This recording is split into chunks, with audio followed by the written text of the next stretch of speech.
Hello everyone, it's JJ Knight, and I am going to read the first couple chapters from my new romantic comedy, Big Pickle.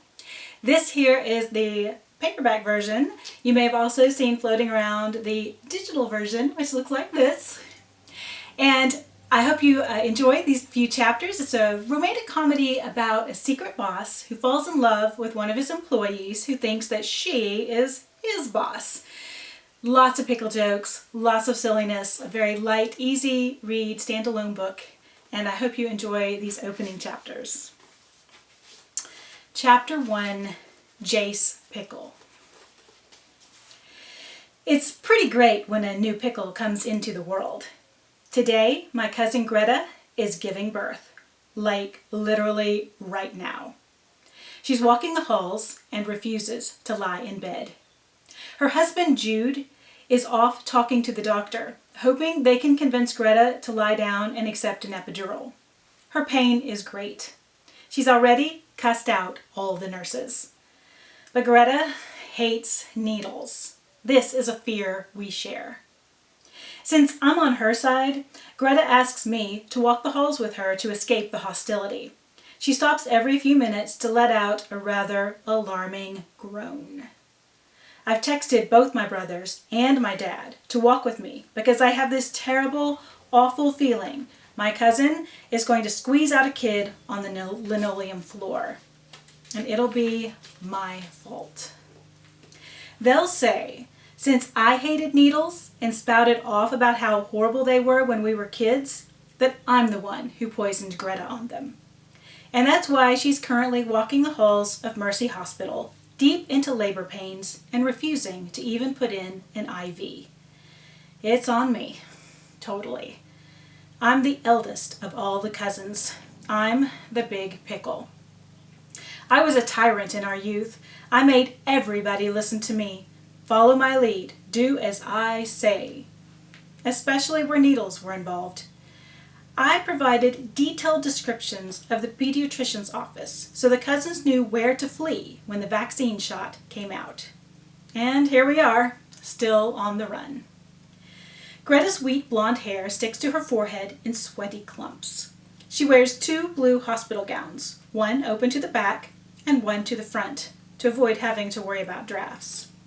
I hold her arm as we walk along the hall, the occasional visitor looking at us with alarm as they pass.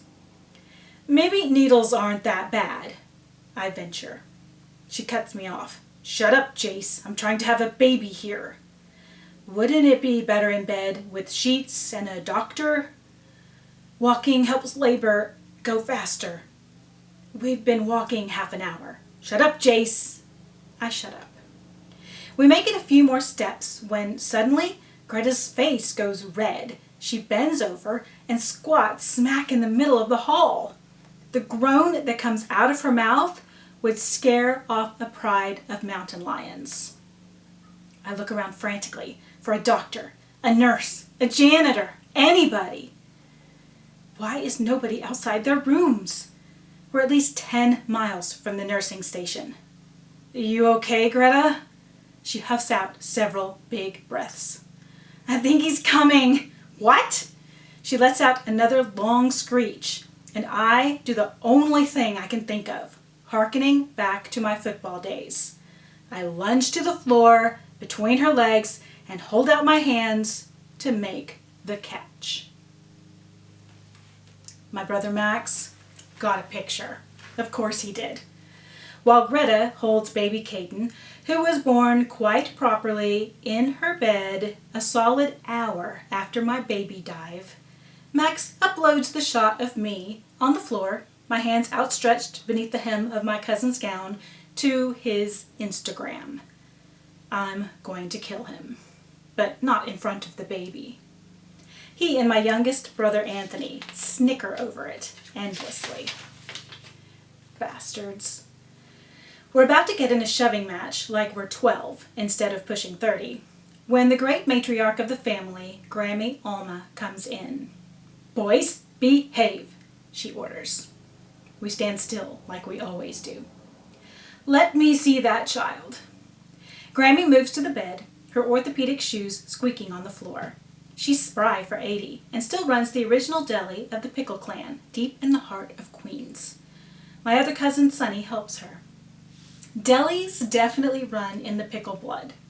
My dad owns the massive Manhattan Pickle, which takes up an entire city block. As each of the 3 Pickle sons ventured off for college, he built a franchise for each of us in our chosen town. Anthony is the baby of the brothers. He's dressed casually in jeans and a t-shirt that reads, "Another one bites the crust." Max, our middle brother, is 2 years younger than me. He is undoubtedly the alpha. He's a workout junkie and he's tricked out like a bodybuilder. Dad built my deli, Austin Pickle, while I was at the University of Texas. I rarely visit it. My little deli does fine without me. Grammy turns from where she's been cooing over the baby. "Where's Sherman?" she asks, her forehead crinkling in a way that makes us boys stand even straighter. Max speaks up. "He went to get some balloons." Grammy nods. She settles in a rocking chair near the bed. "Good to see all you boys in the same place." "We wouldn't miss it," Anthony says. A voice booms from the doorway. "About time we all got together." It's Dad, unmistakable in pressed khakis and a freshly ironed button-down. He holds a bouquet of blue balloons so enormous that he must have depleted the stock in the gift store. "Oh, Uncle Sherman," Greta explains, "that's a lot of balloons." He peers around them, his hair a perfect gray wave. "Just want to make sure the newest pickle knows he's welcome." "He's actually a Jones," Jude says from the corner. "Every pickle's a pickle," Dad insists, and his tone reminds everyone that no one is to argue with him. He sets the base of the balloon cluster on a side table and approaches us, hand extended. I give him a hefty shake like he expects. "Jace," he says, "I hear you tried to make the winning catch." I sigh. I am never gonna live that down. I hope you get a chance to pick up Big Pickle today. It's a romantic comedy about a secret boss who falls in love with the employee who thinks that she's his boss.